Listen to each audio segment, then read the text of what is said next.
I worked in the White House for 12 years, and I had a unique perspective on the White House press corps. And the one thing you have to understand about them is that what we see on the news is what they want you to see, and there are always a spin on it. You know, one of the examples I use, and I know it sounds bad because I usually come down heavy on liberals and the mainstream media, but it's because it's true. I remember one time protecting President Clinton. We were in the West Virginia area, or the Appalachian Trail area, and President Clinton was doing this thing that they were calling it the Poor Tour, where he was touring poor areas of the United States.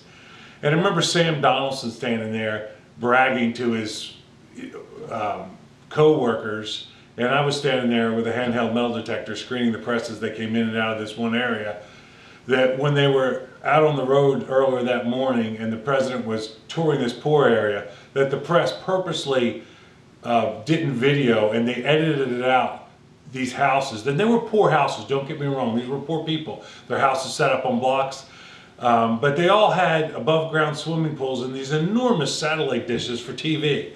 And they purposely screened that out so they would look poor. You know, because the press didn't want the American people to think, well, it's not so much these people are poor, it's that they really don't spend their money well, or, you know, they decided to buy this and not that.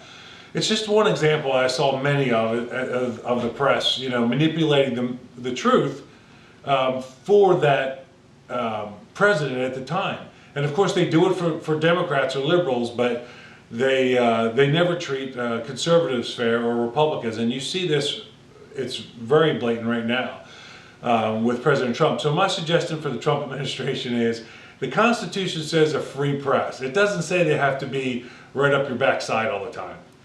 The White House was not designed with a press lobby. I'll tell you where there is a press lobby. They built it in the mid-80s, late 1980s. It's over in the old executive office building.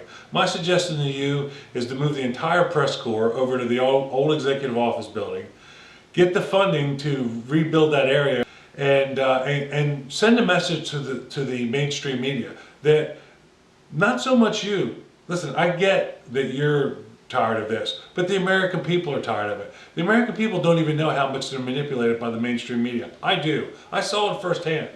And I beg of you to take one of these steps. Just think about it. Move the press corps over to the old executive office building, the Eisenhower building, kick their offices out of there. And I've heard everybody say, oh, well, they'll never settle for that. What are they going to do? Report about you badly? They're already trashing you and dishonest. What difference does it make? Do what the mainstream media does when they're telling when they're circumventing the truth or telling lies about you. Double down. Move them out of the press, out of the West Wing, kick them out to the curb. You know, let them use Building 450, and let CNN, MSNBC, ABC, let them pay for it. Why should the American people be paying to cart the corporate, you know, the corporations that have the press? Why should they be paying for it? Make them pay for the expenditures, the cost of the room over in the old executive office building, redoing it, their new offices. Why should the government, why should the American taxpayer have to pay for that? Put the burden on them. And it's not going to change anything, but it sends a message that the American people are tired of the mainstream media taking the truth and slanting it any way they want.